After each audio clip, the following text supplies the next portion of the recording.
Hindi so that everyone can understand my emotion that what I wanted to deliver. So the speech begins with, आज का दिन प्रतीक है बलिदान का, हमारे पूर्वजों की आन का, उनके सम्मान का। तो दो पंक्तियां इस प्रकार से हैं दोस्तों कि रावण का वध बिना राम के वनवास के संभव नहीं था, कि रावण का वध बिना राम के वनवास के संभव नहीं था। यकीन मानिए दोस्तों, यह स्वतंत्र भारत बिना भगत सुभाष के संभव नहीं था। हमारे देश में मेहमानों को भगवान कहा जाता है, अतिथि देवो भव, सुना होगा। हमारे देश में मेहमानों को भगवान कहा जाता है, तो हमने उनको पनाह दिया, पनाह मतलब शेल्टर, सहारा। हमने उनको पनाह दिया, सोचा कि वो मेरा मेहमान था, पर किसे पता था कि व्यापारी की वेश में वो हैवान था।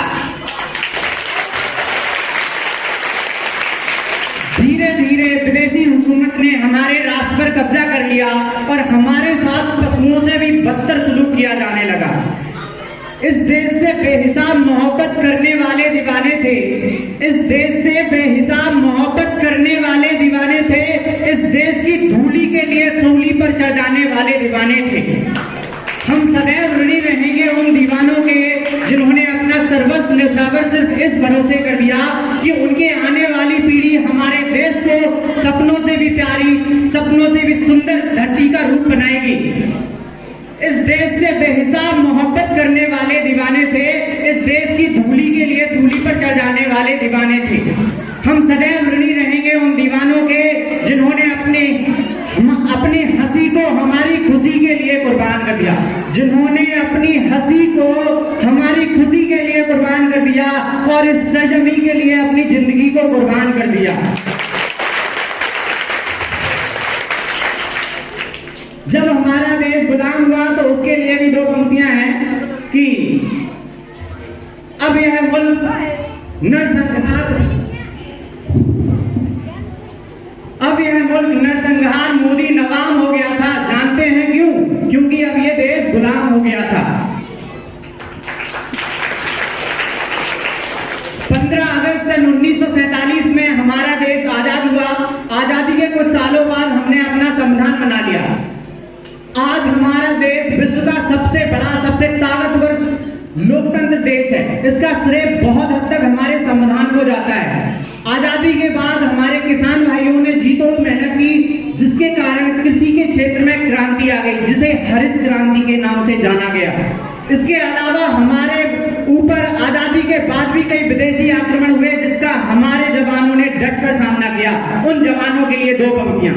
हमको हास्य अलंकार का वो जमाना याद है, हमको हास्य अलंकार का वो जमाना याद है, वो तेरा हंसते हंसते जमीन पर कुर्बान हो जाना याद है। इतनी भीषण परिस्थितियां होने के बावजूद हमारा देश कृषि और विज्ञान के क्षेत्र में उन्नति की मिसालें कायम करता रहा। आज मेरा दिल ये कामना कर रहा है कि मैं दोहराऊं और आप मेरे साथ दोहराएं। जय जवान, जय किसान, जय संविधान, जय विज्ञान।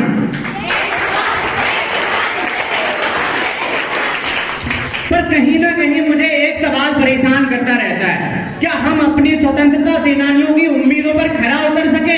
क्या सब कुछ सही हो रहा है? यह सवाल हम एक दूसरे से पूछने की बजाय अगर खुद से पूछें तो बहुत बेहतर जवाब मिलेगा। आप देखते हैं कि आजकल किसी को अपनी जिम्मेदारी से कोई मतलब नहीं होता, तो उनके लिए दो पंक्तियां हैं कि स्वार्थ देश प्रेम पर इस कदर भारी है, कि स्वार्थ देश प्रेम पर इस कदर भारी है, ना जनता को वोटिंग से मतलब और ना नेता को देश सेवा प्यारी है। और क्या जरूरत है इस देश सेवा की, जब आपस में ही इतनी मारा मारी है। आप अगर देखें तो प्रदूषण के मापिक बिल्कुल भ्रष्टाचार आपने सुना होगा, करप्शन प्रदूषण के मापिक पूरे देश में फैलते ही जा रहा है। आज भी करोड़ों लोग आधे भूखे सोते हैं, लाखों लोग भूखे मरते हैं, बच्चे जिन्हें स्कूल जाना चाहिए वो काम पे जा रहे हैं। तो इन्हीं के लिए था कि आज स्वार्थ देश प्रेम पर इस कदर भारी है, ना जनता को वोटिंग से मतलब और ना नेता को देश सेवा प्यारी है। और क्या जरूरत बड़े बड़े वादे किए जाते हैं। अगर तुम कहो तो बिजली दे सारे घर को लिए। अगर तुमने कहा, तुमने पूछा तो कहेंगे कहो तो बिजली दे सारे घर के लिए और कहीं चिराग नसीब नहीं पूरे शहर के लिए। जो सज्जन बने बैठे हैं उनकी बातें खोखली नजर आती हैं। आज हर किसी को बड़ा आदमी बनना है, फिर तरीका चाहे जो भी, तो उनके लिए दो पंक्तियां हैं कि जिस प्रकार तैरने के लिए पानी का होना जरूरी है, कि जिस प्रकार तैरने के लिए पानी का होना जरूरी है, ठीक उसी प्रकार बड़ा आदमी बनने के लिए पहले आदमी बनना जरूरी है। थोड़ी सी एक लाइन इंग्लिश में बोलना चाहूंगा, अगर आप समझ जाए तो अच्छी बात है, और नहीं समझेंगे तो मैं तो बताऊंगा ही। In the world, everyone has got a tail, but without it is considered to be handicapped. ये भ्रष्टाचार से जुड़ी हुई लाइन है। इसमें बोला गया है कि आप कभी भी कुछ सही करते हैं, इसका मतलब ये बिल्कुल नहीं कि आपके सही कामों को आपकी बेवकूफी समझा जाएगा। इसका मतलब ये भी नहीं कि आप सही करना छोड़ दें।